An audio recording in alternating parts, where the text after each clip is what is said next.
시청자 여러분, 요즘 건국의 전쟁이라는 영화에 큰 화제가 되고 있죠. 특히 1950년 6월 25일 새벽 4시에 삼팔도 선언에서 기습 공격을 개시한 6.25 전쟁이 북한의 남침이 원인이었다는 역사적 사실을 왜곡시킨 커밍스라는 미국의 브루스 커밍스라는 시카고 대학 교수가 쓴 한국 전쟁의 기원이라는 책이 문제가 될 수밖에 없는 것이죠. 이 브루스 커밍스라는 사람은 6.25 전쟁이 북한이 일으킨 전쟁이 아니라 6.25 전쟁이 남한과 북한의 단순한 갈등에서 일어나는 것이 원인이라는 것이죠. 말하자면 엄연한 1950년 6월 25일 새벽 4시에 소련의 스탈린, 중국의 모택동, 북한의 김일성이 조직적으로 일으킨 전쟁이 아니라는 것이죠. 6.25 전쟁의 원인이 삼팔도선을 침범한 북한 인민군들의 선제 공격관을 전면으로 부정하는 소위 수정주의 역사관을 말하는 것이죠. 시청자 여러분, 이처럼 민족의 비극을 일으킨 6.25 사변관을 왜곡한 브루스 커밍스라는 사람이 어떤 사람인지 알아보셨습니까? 브루스 커밍스, 이 사람은 미국의 국적으로 우리나라가 해방되기 2년 전인 1943년 9월 5일 뉴욕에서 태어났는데요. 자라기는 오하이오라는 곳에서 태어났죠. 그는 오하이오 사립대학인 데니스 대학교에 다니다가 1961년에 평화봉사단으로 한국에 온 것이 인연이 되어서 6.25 전쟁에 대한 연구에 파고들었던 것이죠. 그는 6.25 전쟁의 기원에 대한 책을 1980년 출판을 했는데요. 6.25 전쟁이 북한의 의도적 남침이 아니라 자연적으로 발생된 내전이라는 주장을 계속해왔죠. 시청자 여러분, 민족의 비극을 1945년 8월 15일 해방 2년 전에 태어나 18살 나이에 한국의 평화봉사단으로 왔을 때 그가 제일 먼저 만난 1961년대의 우리나라의 청년들과 상대로 6.25 전쟁관을 들었겠죠. 1961년 이때 우리나라는 어떤 때입니까?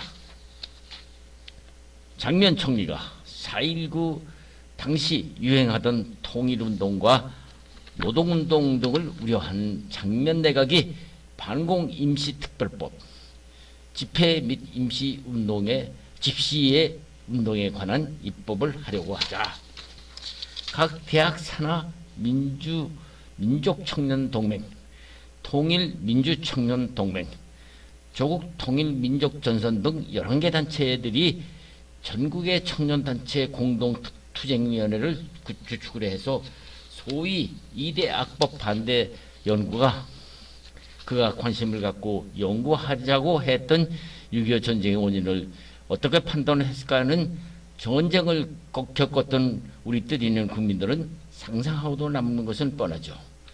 1961년 3월 당시 일어난 각 대학은 전국투쟁위원회를 결성하고 북한 측은 소련 대표를 통해서 주한 미군 철수와 남북 자주 선거를 해야 한다는 서한을 유엔에 보냈고 장면 정부의 유엔 한국 대표단은 유엔에서 북한의 이러한 서한은 유엔에 대한 한국 문제를 남한을 패싱해서 남한 사회를 혼란시키려는 공세라면서 이를 비난하고 있는 상태였죠. 18살 나이에 브루스 커밍스가 1961년 한국에 왔을 때 접촉한 이러한 한국 정치의 분위기와 그 당시 각 대학 학생들을 통한 한국에 대한 참을 중순이 되면서 임시특별법과 집회 및 시위에 관한 법률 제정에 반대하는 시위가 더 격심해져서 3월 18일에는 대구에서, 3월 22일에는 서울시청 광장에서, 3월 23일에는 마산에서, 3월 25일은 전주에서 걷잡을 수 없이 시위가 일어났죠. 이 당시 18살의 커밍스는 미국 평화봉사단의 이름으로 한국 땅에 와보니 극도의 사회가 불안해 있을 때였죠. 시청자 여러분, 미국 평화봉사단이라는 많이 들어보셨죠? 어떤 분들은 기독교 선교사가 아닌가 하고 의문을 갖는 분도 있겠죠. 그러나 시청자 여러분, 이 평화봉사단이라는 것은 선교사가 아닙니다. 미국 평화봉사단이란 것은 개발도상국의 경제사회적 지원을 하기 위해서 설립된 미국의 독립된 행정기관으로 알려져 있죠. 주로 미국 대학 학생들의 지원하에 지식이나 기술을 습득시켜서 각국에서 파견시키는 기관이었죠. 이 기관은 1961년 그 유명한 존 F 케네디 대통령이 평화봉사단을 창립했는데요. 우리나라의 경우에는 미국의 이 평화봉사단을 한국 청년들에게 이미 교육을 받은 미국 대학생 청년들이 한국에 파견, 한국 청년들로 하여금 자주적으로 사회개혁을 하는데 기여하는 인물을 띠고 한국에 파견되었던 것이죠. 기록에 의하면 1967년까지 1700여 명의 봉사단원들이 한국에서 활동했던 것으로 알려져 있죠.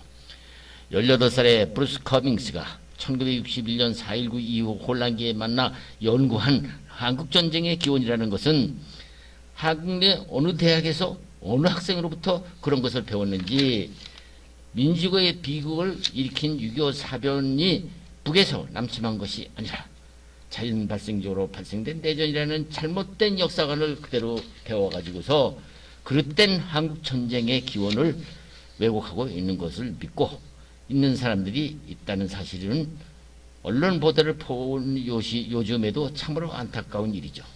자, 그러면 본론으로 들어가서 6.25 전쟁의 비극을 74년이 지난 오늘날 어느덧 이 전쟁을 겪은 세대는 사라져가고 지난날 민족의 비극이 6.25에 대해 진실은 요즘 점점 잊혀져 전설처럼 되어버린 시대가 되었습니다. 6.25 전쟁 당시 수도 서울이 북한 인민군들에게 함락당한 당시의 기록을 살펴보고자 합니다. 6.25 당시 우리는 흔히 군인들이 총 한 방울도 안 쏘고 나무로 국군이 쫓겨간 것으로만 되어 있죠. 그러나 그것은 잘못된 기록들입니다. 수도 서울 함락은 결코 우리 국군이 그렇게 손쉽게 포기한 것은 아니었죠. 수도 서울 1950년 6월 25일 38선에서 공격을 받은 지 3일 만에 함락당한 역사적 사실이야말로 참으로 수치스러운 일이 아닐 수 없는 것이죠. 당시 전쟁 초기 우리 국군은 용변분투로 결코 서울을 포기하지 않으려고 무척 노력을 했죠. 1950년 6월 25일 새벽 4시 38도 선에서 일제히 북한 인민군들을 남침했을 때 북한 인민군들은 19만 8,380명, 우리 국군은 10만 5,752명으로 숫자 면에서도 2대1 정도였고 전투 장비 면에서도 국군들은 전차 면에서 단 한 대도 없었고 반면 북한 인민군들은 전차 242대와 728문의 대포 장비를 갖고 쳐들어왔으니 우리 국군은 기껏해야 곡사포 91문에 불과했으니 기습을 당하는 국군에게는 도저히 감당하기 어려운 상황이었죠. 더구나 북한 인민군은 중국에서 내전에 참전했던 조선족 동북의용군까지 3만여 명이 참전하는 것을 반면 국군은 거의가 일본군 출신들로서 그것도 대부분이 제주도, 지리산, 태백산 등에서 출몰하는 공비토벌 작전에 투입되어서 38도선은 거의가 무방비 상태였었죠. 당시 이승만 대통령은 수도 서울의 함락이 대한민국이라는 나라가 흥하느냐 망하느냐의 의미가 있기 때문에 수도 사수의 의지는 갖고 있었지만 결국 이러한 이승만 정부와 국민의 의지를 떠받들어야 할 국군 지휘부는 평소 6.25와 같은 남침보다도 38도선에서 벌어지는 소규모 전투의 응변 전술로서 위기를 간신히 모면하려는 아니란 방법으로 그때그때 위기를 모면하려고 하였으니 당시 군 지휘부가 적의 동태 제대로 파악하지 못한 가운데 우왕좌왕하다가 서울은 개전 3일 만에 내준 것이죠. 의정부가 함락되고 1950년 6월 26일 저녁 북한 인민군 제3사단과 제4사단이 제38선을 넘자 이에 당황하는 국군 제2사단과 제5사단 및 수도사단을 투입했지만 수백 대의 탱크를 앞세우고 나타난 인민군대에 대해서는 대전차 무기 한 대도 없었고 그들보다도 더 우세한 포병도 없는 한국군은 당황할 수밖에 없었죠. 이승만 대통령은 1950년 6월 25일 오후 2시에 국무회의를 주재하였는데 이때 최병대 참모총장이 대통령에게 적을 격퇴시킬 수 있다고 장담을 합니다. 적들이 서울 문턱을 두들고 있는데 그동안 북한 인민군의 동향 정보조차 잘 알지 못하고 있는 상태에서 대통령에게 무책임한 보고를 하고 있었던 것이죠. 결국 1950년 6월 26일 밤 8시 국방순회 연속회의에서는 대책도 못 쓰면서 결사항전만 외치고 1950년 6월 27일 새벽 1시 국무회의가 소집되자 국방장관이 당시 끝까지 사수하겠다는 대통령에게 서울을 떠나야만 한다는 최후 보고를 받고 안 돼, 서울을 지켜야 해, 나는 떠날 수가 없어 하는 대통령에게 만일 대통령이 적에게 포로가 되면은 대한민국은 영원히 존재할 수 없다는 강력한 국무위원들의 설득에 이 대통령은 6월 27일 4시 서울역을 출발 12시 30분에 대구역에 도착했죠. 이때 대통령이 대구역에서 하차할 것을 권하자 이 대통령은 여기가 어디야? 했다죠. 이때 비서관이 대구라고 하자 화를 내면서 이 사람들 대구라니 당장 서울로 가. 각하 서울은 이미 적에게 함락당했습니다 하고 말하자 이 대통령은 이 사람들 내가 이렇게 멀리 와서 있으면 우리 장병 경찰들을 어떻게 지휘를 하나 당장 돌려 했다죠. 이렇게 해서 이랑은 기차를 돌려서 대전역에 도착 도쿄에 있는 메가더 사령관에게 도움을 요청하였죠. 마침 무초 미국 대사가 찾아오면서 메가더 원수가 수원 비행장으로 향하고 있다는 말 듣고 승용차로 수원으로 가라고 하였다죠. 무초 대사와 비서관이 전선 시찰은 위험하니 대전에 있으라는 말에 화를 내면서 이봐 당장에 내가 메가더 원수와 만나야겠어 하고 이 대통령은 29일 무초 주한미 대사의 승용차로 전선 상황 파악차 일본 도쿄에서 한국 수원 비행장으로 날아온 메가더 장군을 영접하고 대통령은 간곡히 적을 무찌러 달라고 부탁을 합니다. 이승만 대통령의 간곡한 부탁에 메가더 장군은 이승만 대통령에게 안심을 시키고 경비행기로 한강변 전투 상황을 시찰하러 나갔죠. 메가더 장군이 한강변에 도착했을 때 이것을 지키고 있던 국군 사병을 보고 귀가는 지금 어떻게 해야 하는가 라고 물었다죠. 그 사병이 메가더 장군에게 한 말이 유명합니다. 각하 무기가 있어야 됩니다. 메가더는 이 사병을 보고 돌아가면서 보좌관에게 이런 말을 했다고 하죠. 대한민국에 저런 사병이 있는 한 내가 이 나라를 지켜주지 않으면 안 되겠네.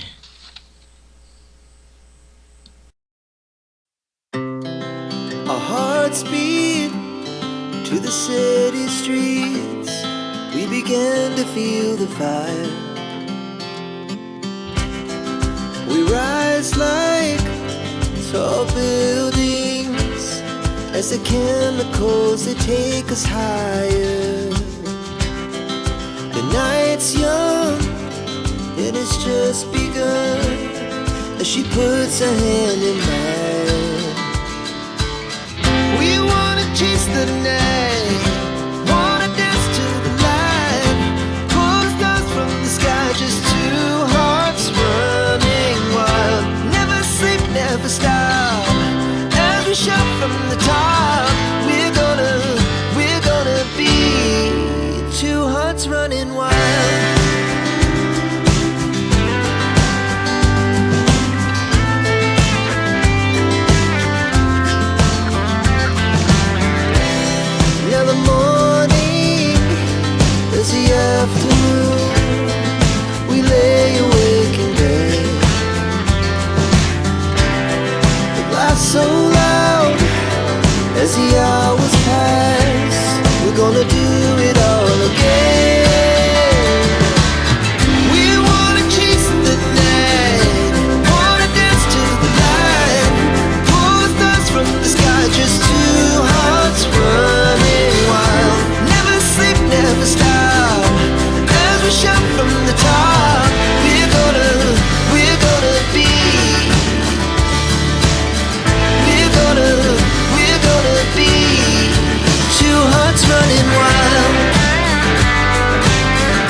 to the city streets, we began to feel the fire.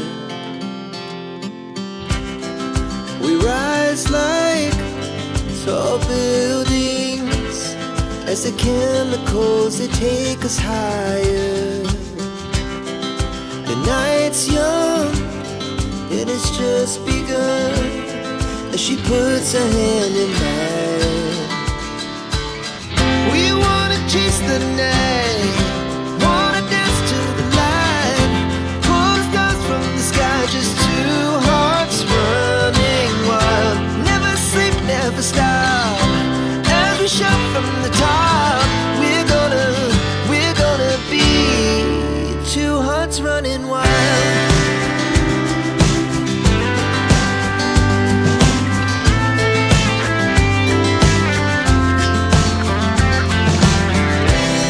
Now the morning is the afternoon.